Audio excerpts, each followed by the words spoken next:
단국대학교 기생충학 박사이면서 의사인 이 서민 교수가 이준석이 있었던 3년과 그리고 이준석이 없는 3개월 관련된 칼럼을 써서 이게 화제가 되고 있습니다. 그러니까 지난 3년 동안 이준석 때문에 고수 진영에 있는 국민들이 얼마나 쏘가리를 하고 얼마나 분통이 터졌는가를 잘 볼 수 있는 대목들입니다. 한때는 젊은 청년이라고 해서 기대를 많이 했는데 완전히 청년 정치에 대해서 그야말로 환상이 깨졌다 할 정도로 엉터리를 했다는 겁니다.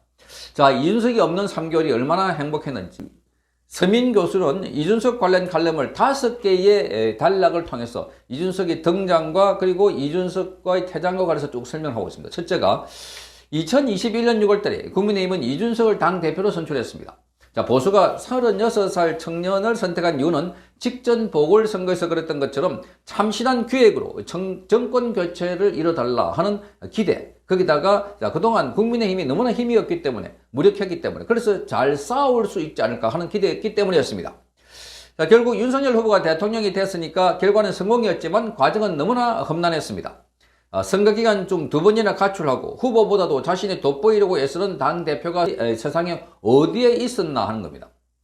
사법 리스크를 잔뜩 하는 이 후보에게 겨우 0.7%포인트밖에 못 이긴 데는 이준석의 회방이 결정적이었다는 겁니다. 이준석은 아직도 자기 때문에 정권 교체를 했다고 하는데 그런데 이준석이 아니었더라면 더 큰 차이로 이겼을 것이다. 그런 걸 보면 결국은 이준석 때문에 회방을 받았다. 이렇게 해석될 수 있는 대목입니다. 이 과정에서 이준석을 2번이나 포용한 윤석열 대통령은 훗날에 재평가돼서 이른바 보살로도 불리게 됐습니다. 두 번째 상황. 2022년 6월 달에 지방선거와 함께 몇 군데 지역에서 국회의원 보궐선거가 있었습니다. 가장 화제가 된 곳은 계양을이었습니다. 구속을 막아줄 방패를 원했던 이재명이 송영길이 5번이나 당선된 계양을에 출마했기 때문입니다. 이에 맞설 국민의힘 후보도 그에 걸맞는 중량감 있는 인사여야 했다는 것이었습니다. 당시 대표였던 이준석도 무조건 이기는 공천을 하겠다. 전략 공천과 맞춤 공천을 적극적으로 활용하겠다. 이렇게 말했던 것이었습니다. 며칠 뒤에는 국회의원 선거는 주소지 이전이 필요 없기 때문에 다 카드들이 있다. 이렇게 말하면서 전국구 대어, 전국구 중량급 인사를 준비 중임을 시사했습니다.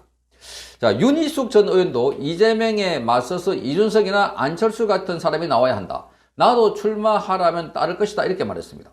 그러나 이준석은 난데없이 지역 밀착형 인사를 공천하겠다면서 상대적으로 인지도가 더 낮은 윤형선 후보를 내보냈습니다. 윤 후보는 나름 선전했지만 11%포인트 차이로 패배했습니다. 이재명은 지금도 이 자유와 범위 되어서 새롭게 지금 선거운동을 하면서 돌아다니고 있습니다.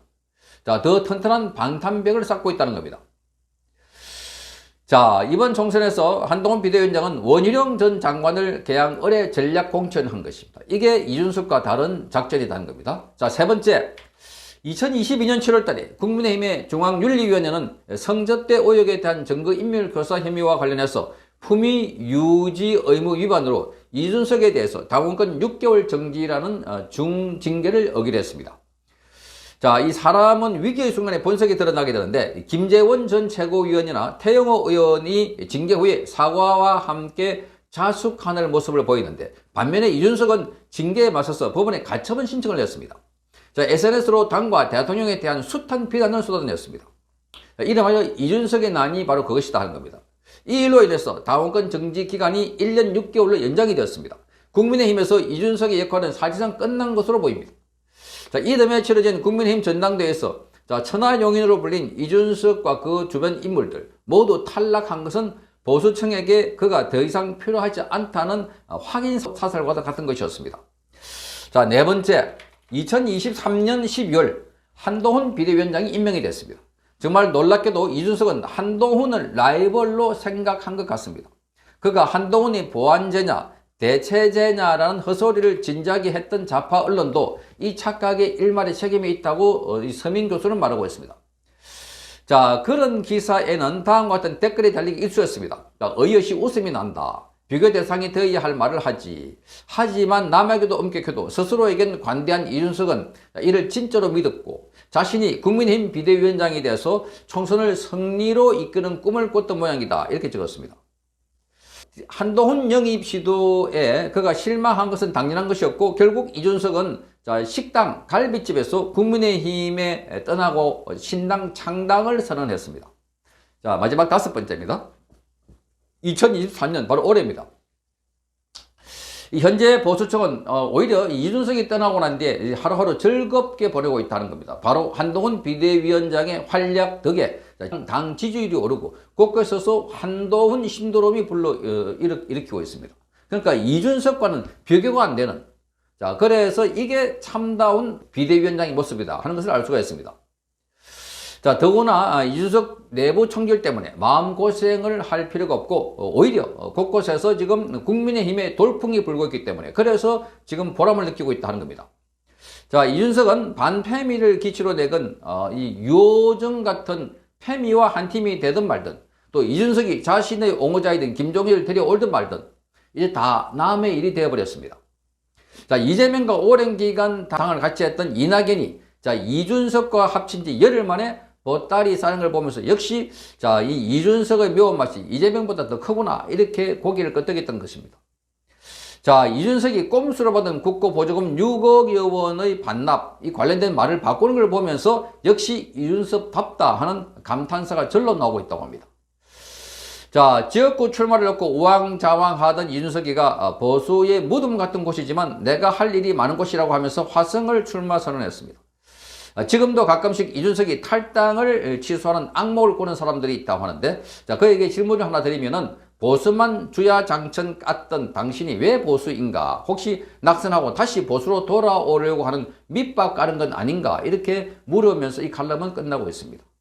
자, 이거를 보면 지금 사실상 이준석과 함께 김종인도 지금 그 시대가 끝났다 하는 것을 알 수 있습니다. 정치 낭인들, 자, 그러니까 자, 이 곳곳에 위기 있는 상황에 가서 거기서 공격하고 저격하고, 자, 자기 진영에 정당한 가치, 그 이익을 위해서 싸운 게 아니라 자기 개인 이익을 위해서 자, 여기 갔다 저기 갔다 했던 세력들 다 함께 몰락한다는 것을 잘 보여주는 상황이다. 그러니까 이준석과 함께 했던 지난 3년 동안 보수 진영에 국민의힘 지지자들은 자, 쏘가리를 하고 마음고생을 많이 했는데 그가 없는 한 3개월 지나다 보니까 그야말로 아주 자유로움과 그리고 한동훈 비대위원장이 일으키는 돌풍 때문에 자, 새로운 희망을 갖게 됐다는 겁니다. 이제 선거가 한 달 앞으로 다가왔습니다. 자, 이 돌풍이 진짜 돌풍이 되기 위해서는 자, 밑에 뿌리에서부터 혁명을 불러일으켜야 된다. 자, 이 한동훈의 바람이 아니라 국민 전체의 바람이 되어가지고 그렇게 해서 이번 선거는 반드시 승리를 해야 된다 하는 일대 과제를 갖게 되고 우리 국민들도 그런 방향으로 지금 매진하고 있습니다.